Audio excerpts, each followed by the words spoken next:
Hello everyone, before the interview starts I wanted to give a shout out to Mighty Bjorn, which is the actual Abrams tanker I'm interviewing in this video. He has a YouTube and a Twitch channel, where he plays a bunch of different games, especially the ones related to tanks. And he's also involved in the development of a new game, GHPC, which you can also learn more about on his channel. I will leave the link to his channels in the description, so you guys can check him out. I also want to note that this was our live conversation, so it's different from my usual videos. We might have made some mistakes because we weren't able to fact check every single thing that was said, but that's not really related to the interview. I think you will find it pretty interesting to hear some of the things he experienced and what he learned during his service. Before we start, a quick word from my sponsor. I'm just kidding. Enjoy the interview. Okay, Bjorn, what can you tell us about yourself? My name is Terry, in the state of Pennsylvania, the United States of America. Served in the United 3rd Armor as a 19 kilo. That is an M1 Abrams tank crewman. Okay, what exact model of Abrams have you served on? That I'm aware of, it was just a regular M1A1 Abrams, or at least that's what the manufacturing serial plate on the inside of the tank said. There might have been upgrades to the tank that I'm not aware of, such as it might have actually had the heavy armor upgrade done to it, making it actually an M1A1 HA. Well, what year was that? From I what served period? in 2000. I served in 2003 is when I started my service. I don't know, it might have been the HA variant then, because probably a lot of them were upgraded by that time. I would hope so, actually, considering that the M1A2 was out there. And at the time, I know that now there's more and more discussion about the M1A3, and that actually the development, if I recall, I seen of the M1A3 didn't start until 2008. We were actually talking about the M1A3 at that time, the tank crews, with different designers and developers. Pretty much it was like, what would you, if you wanted to improve anything on this tank, what would you want to improve? Oh, I see. Was the main discussion. Okay, that's interesting. Okay, so since there is a lot of argument about the loading time of the main gun, can you tell us what is the average time it takes to load the main gun? The average is 7 seconds.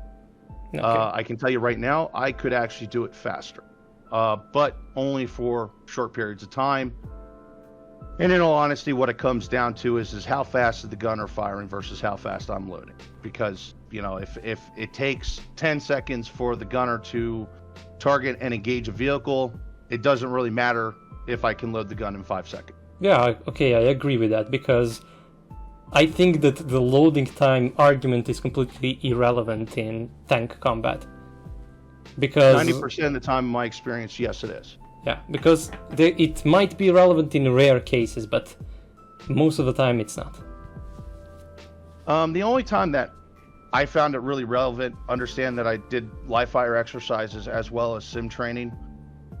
The only time that it was really relevant loading the gun that fast was actually out on the range, where you're not, understand that when you're doing live fire exercises, you're practicing hull down, you're practicing various engagement exercises, things of that nature. Your time to move into like a trench, into a turret down position while the gun's being loaded, and then it moving back up, that's taken into consideration for your engagement time, as well as if you're firing at a moving target, maybe the target is obstructed, things of that nature will actually slow down engagement time.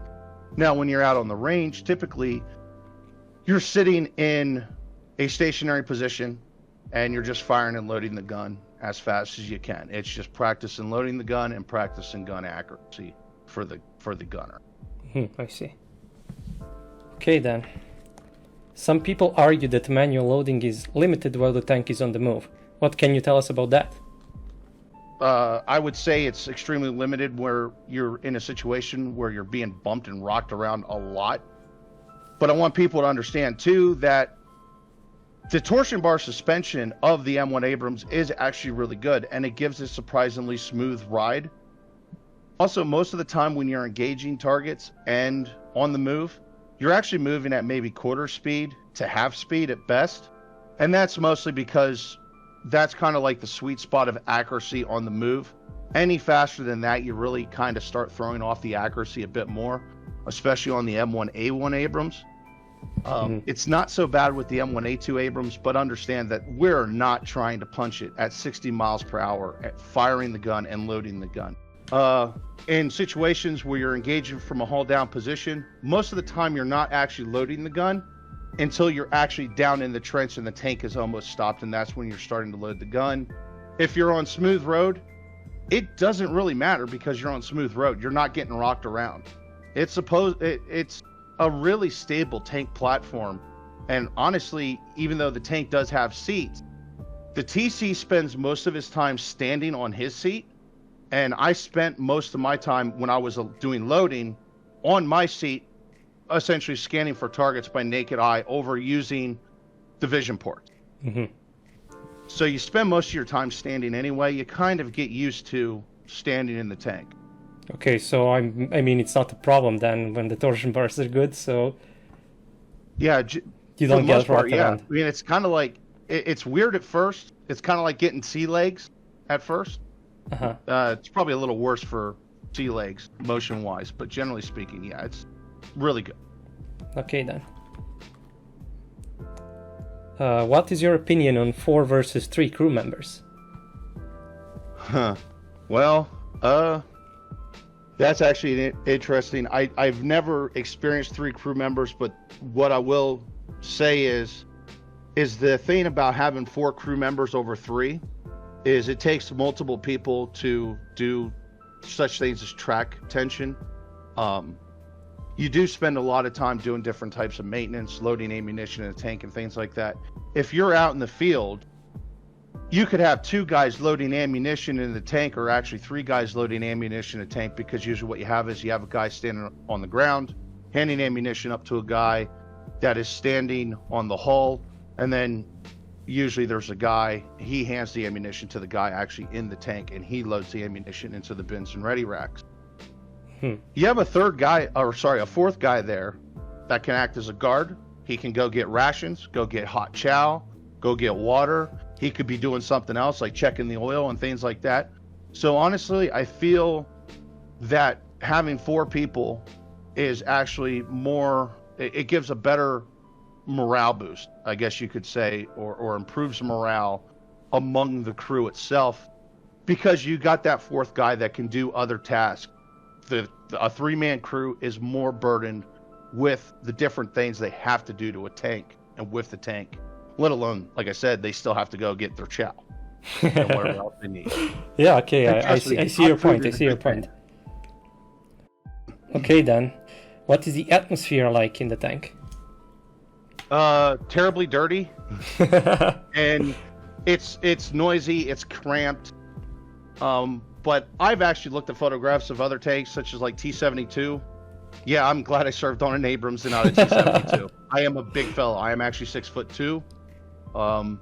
Yeah, if it's cramped in an Abrams, it would definitely be cramped in a T-72. I think they wouldn't even let you inside of a T-72 since you're that tall. It's something like, it's like 5'9" or 5'10" is the maximum limit in a T-72. Yeah, something like that. So yeah, I think it's something like that as well.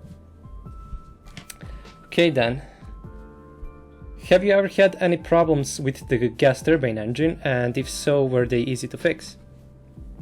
Personally, no. I've never suffered any serious problems with the gas turbine engine outside of regular maintenance, which is like checking oil, filling it up with fuel, checking the transmission fluid, checking the air cleaners. Well, and that's all really simple stuff that can be done just by literally lifting the louvers on the engine deck. Okay, then. Well, do you know if the tank had pulse jet filters installed, or were they like regular dust filters? I believe they were actually the jet filters. Okay, because there are rumors of, I mean, not rumors, actual documentation of people, I mean, crew members having problem in the Gulf War with those old filters, because the dust environment, the desert, clogged those filters quickly. That's actually interesting that you bring that up, and I can actually shed some light on that. Okay.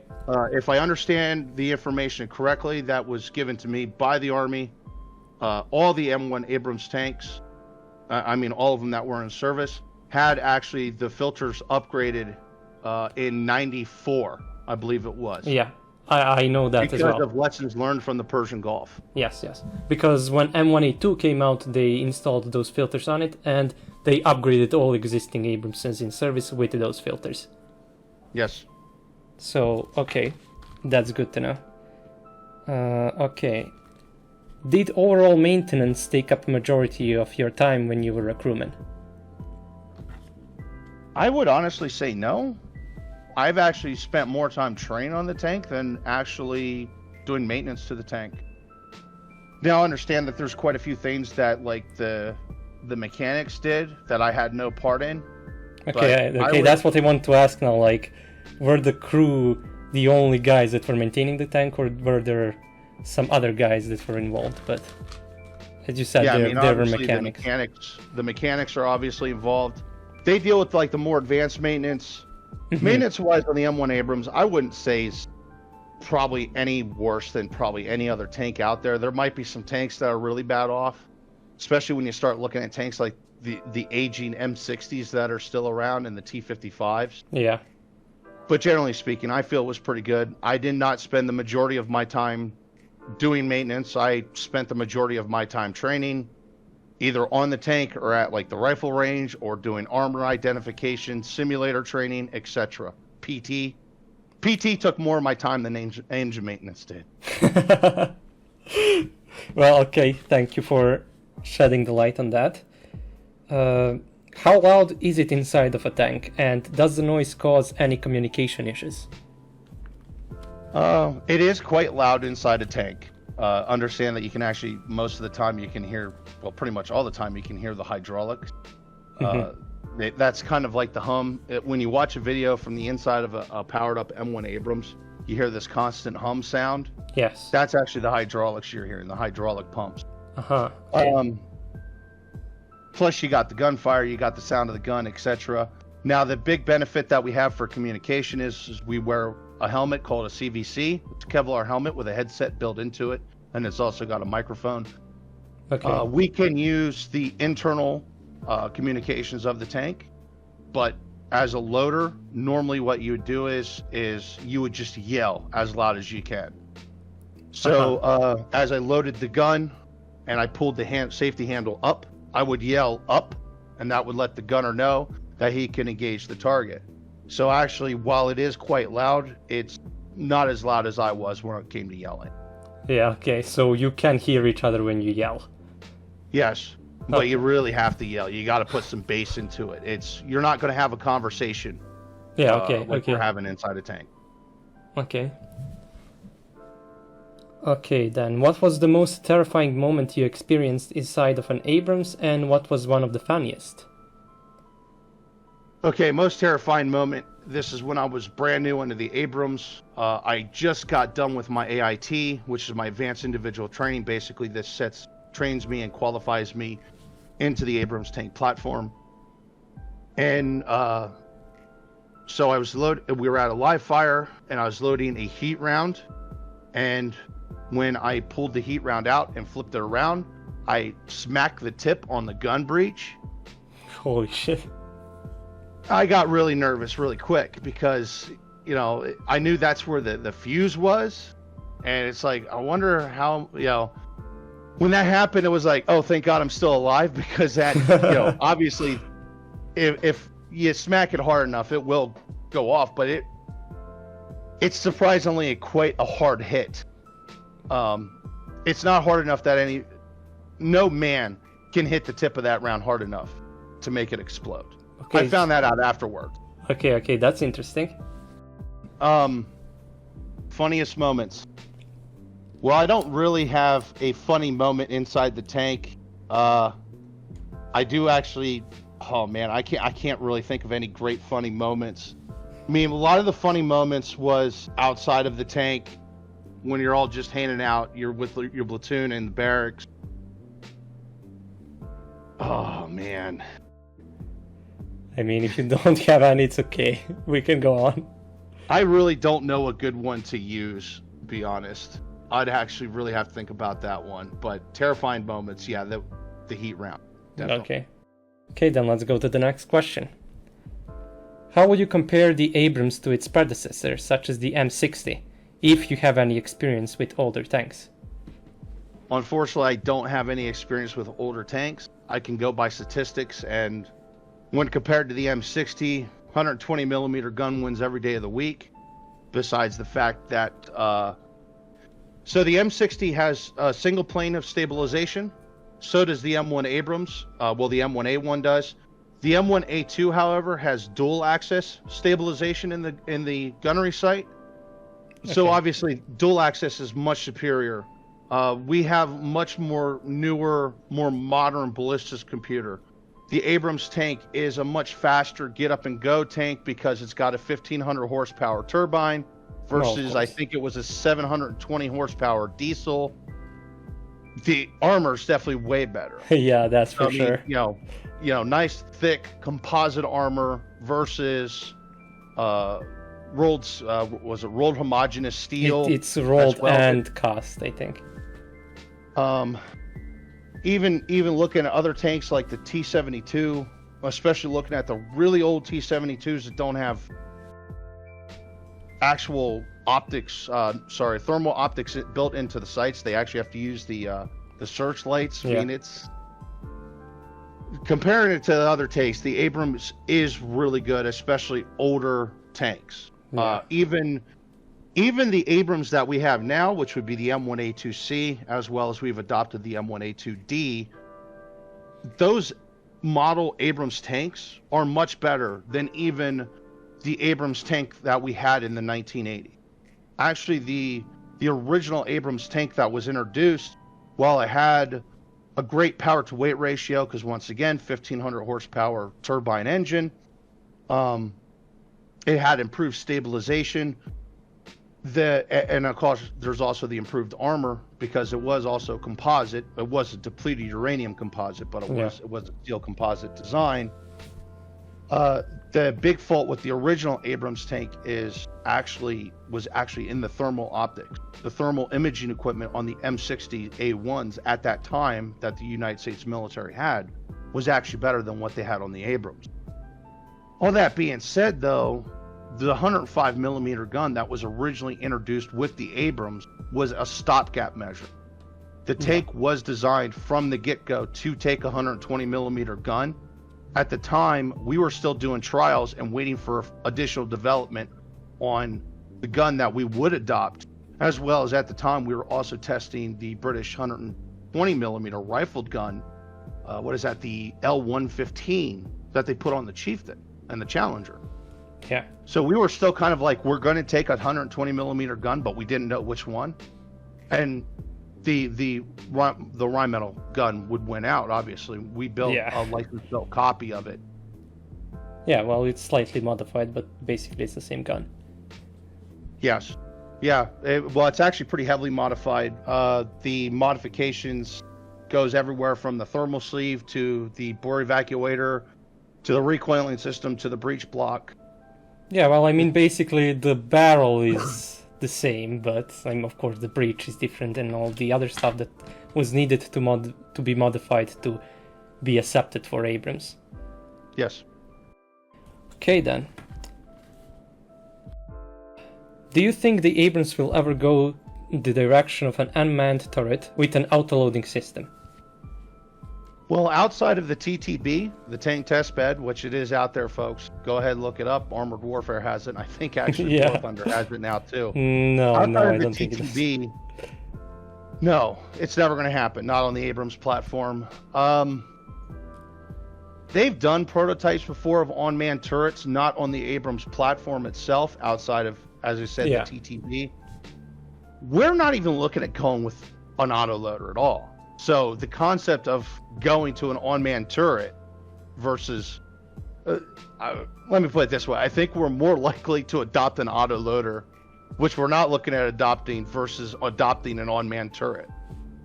Do I think it's possible in the future? Sure, just not on the Abrams platform. It's going to be a totally new platform. It'll be something like the CM90 or something along those lines. Yeah, okay, I agree with that. Okay, then, next question. Have you ever been told where the depleted uranium is located in the tank's armor? And can the gamma radiation of the depleted uranium be detected from the outside? Okay, depleted uranium. I was never actually told, but I've seen sources that tells me that the whole tank is covered with depleted uranium. However, the whole tank is not covered with composite. It's like the front half of the sides and the hull, the sides of the turret, as well as the front arc, the turret cheeks, the gun mantlet, and the lower glacis plate. Which is funny because a lot of games depict the Abrams lower glacis as being a weak spot. That's actually one of the thicker parts of the tank, surprisingly. Well, radiation-wise, as far as I'm aware of, going by military reports, no, you cannot detect the radiation in the depleted uranium. That being said, I kind of imagine it's like coffee. You have coffee and decaf coffee, you have uranium and depleted uranium. Okay. There's probably still a little bit of radiation in the depleted uranium, something you probably can't completely get rid of, but it's probably less than a television screen or a computer screen. I mean, everything gives off radiation. Yeah, okay. I want to touch on that. Did you ever hear someone having some problems with the radiation of the tank? Like, did someone have some health issues or something? Because that's, believe me, some bold claim people come up with. I've actually heard that claim myself, and this is what I'm going to say about that one. Yes, there was tankers that came home from the Persian Gulf that were sick. The problem is there was also infantrymen that came home from the Persian Gulf that were sick. So I don't believe any one moment that has anything to do with the tank. I believe that may be something they encountered over there in the Persian Gulf. Yeah, most likely was the case. I mean, there's other scenarios you can look at here too. You can also look at the fact that there was Iraqi troops that were sick as well, and that had nothing to do with the Abrams tank. They were just sick because of poor diet conditions and etc. Not quite sure what made those soldiers. I can tell from research notes, no, nothing to do with the ammunition that was used. Understand that we're not the only country that uses depleted uranium armor and depleted uranium ammunition. Yeah. But you don't hear about German soldiers getting sick like American soldiers got sick in the Persian Gulf. Well, Germans don't use depleted uranium. Russians, British, French, I think, also use it. But the Germans use tungsten, both in armor and for armor-piercing projectiles. But there's never any claim about Russians getting sick, but they, in fact, have the most depleted uranium projectiles in the world. I mean, when it comes to tanks. Okay, that's actually pretty interesting, because I thought that would have been America. Considering how many tanks we have, and yeah, but they were making a a lot of those old 3BM32, I think, Vant is called, which is made out of depleted uranium, and they were making a lot of them. Then you don't hear about Ivan getting sick, so that kind of does spell things out. It's one of those things. I can't give you 100% on it. I've never done my own personal research. What I can tell you is I served on the Abrams, and I am not sick. Okay. So how about we go with that? Okay, that's enough, I guess. Okay, next question. What were your instructions on how to deal with enemy tanks, most notably more modern Russian tanks? Get hull down, lays the target, destroy it. If he's not on fire after the first round, hit him again. Okay, I mean, that's an And when we saw an armored personnel carrier, it was gunner heat PC. Okay. That was the instructions. I want to put a depiction out here for everyone. This is a target more towards the armored warfare community, the World of Tanks community, the War Thunder community. When you're out in the field and you see a target almost 3 miles away, you're not aiming for a lower glacis plate. You're lasing whatever you can on that target. You're firing and hitting that target wherever the shell hits. There is no real resemblance of any kind of accuracy where you're going to aim exactly for a tank's lower plate.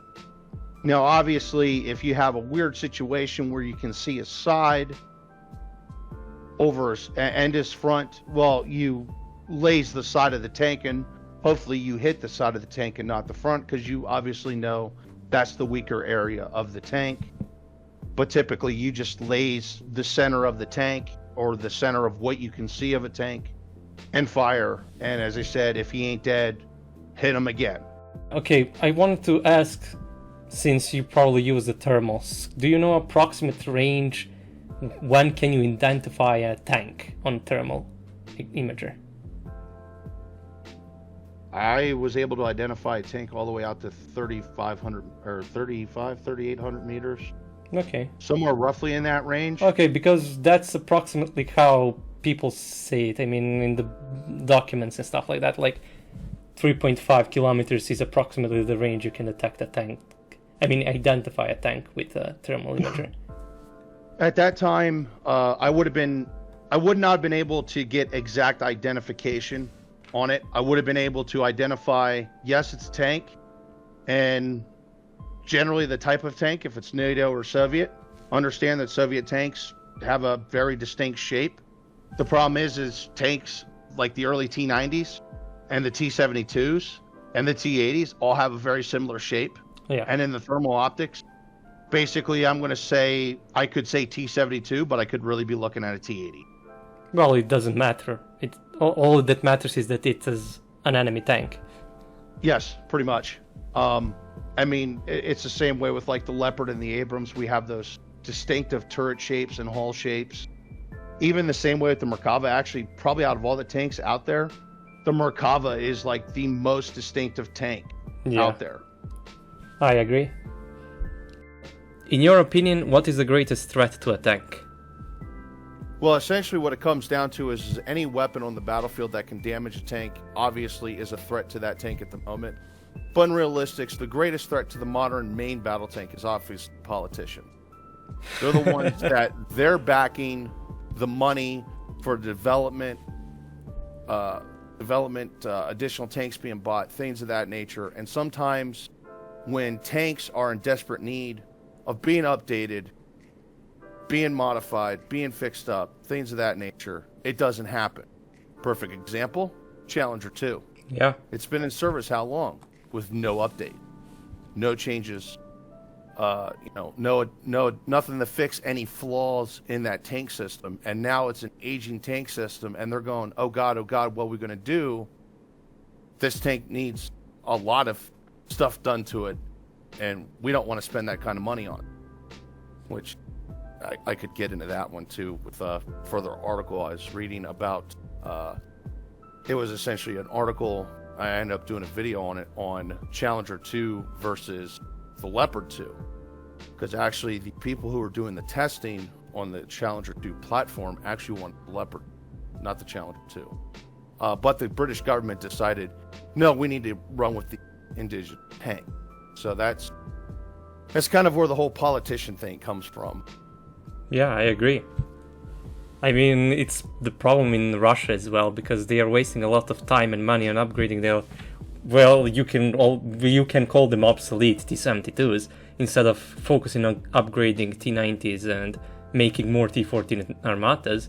Just recently it was announced that it will take until 2027 to upgrade all T-90 tanks to T-90M standard, which is 7 more years, and it's not good. Well, I mean, another example too is the M1A3.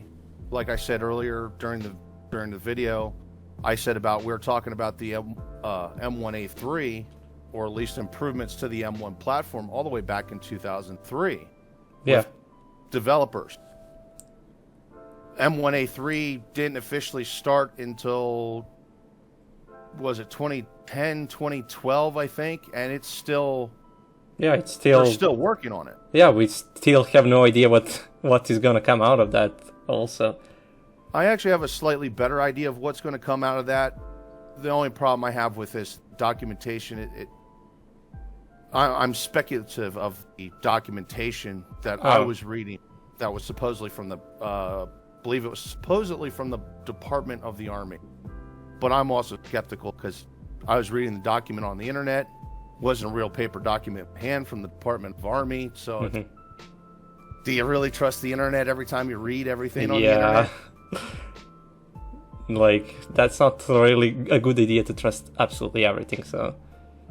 Well, especially because the one thing they point out for the M1A3... well, there's one thing they point out in the M1A3 as I believe that because Germany's doing it. What? The other thing, though, they point out on the M1A3, though, I don't believe that because Germany was doing that, and now they're getting away from that, plus other countries might be doing it, which... We'll start with the believable one, of the one I do believe from the documentation, and that's the reason I believe this one is because Germany is already doing that, and they're continuing to do that with the Leopard 2 platform. And that's they're adding additional composite armor, bolt-on composite armor panels to turret cheeks as well as the turret sides. Yeah. That's actually a feature they're saying that they're going to have on the M1A3. Okay, that's interesting. The next one is, now this is the one I don't necessarily believe because it looked like everyone was going in that direction, and now it doesn't look like we're going in that direction. And that's the fact that they're saying that we're adopting the Rheinmetall L55 120 millimeter gun. Now, obviously, that was the gun on the Leopard 2A6. Yeah. However, if you look at the future of the Leopard program, it looks like they're going to the Rheinmetall 130 millimeter gun. Yeah. As well as the British might be going to the 130 millimeter gun. Yeah. Well, yeah. So it's kind of like one of those of, well, I do believe we want to stick with a 120 millimeter gun, and it would make sense because we have a ton of 120 millimeter ammo and stowage. Plus, we now have the M1A3 Sabo round, which has improved armor piercing, and supposedly it will work against the modern hard kill APS speculative, but I wouldn't mind seeing we that. don't have any official information on it yet. Yes. So that being said, I do believe we want to stick with a 120 millimeter gun, but because we're NATO, we're a NATO country, and we like to do also what our NATO allies are doing. Yeah. I don't believe we're going to be sticking with a 120 millimeter gun, unfortunately. Okay then, let's go to the last question. What can you tell to all the people who want to become tankers? Would you recommend it based on your experience? Yes, I would definitely recommend becoming a tanker based on my experience. It was some of the most fun I ever had in my life. And if I had I guess you could say word of advice to people, is definitely listen to your NCOs and listen to your instructors, because they're going to feed you a lot of different information, especially as time goes on and the technology of tanks and anti-tank weaponry changes. And you're going to learn a lot from your NCOs, especially once you get out of AIT. Okay then, well, thank you, Bjorn. I will leave the link in the description so you can follow Bjorn on both Twitch and YouTube. He plays a lot of different video games, so he's also a gamer like probably most of you guys watching this video. So that would be all. Thanks a lot, Bjorn, again, and I'll see you all in the next video. Have a nice day.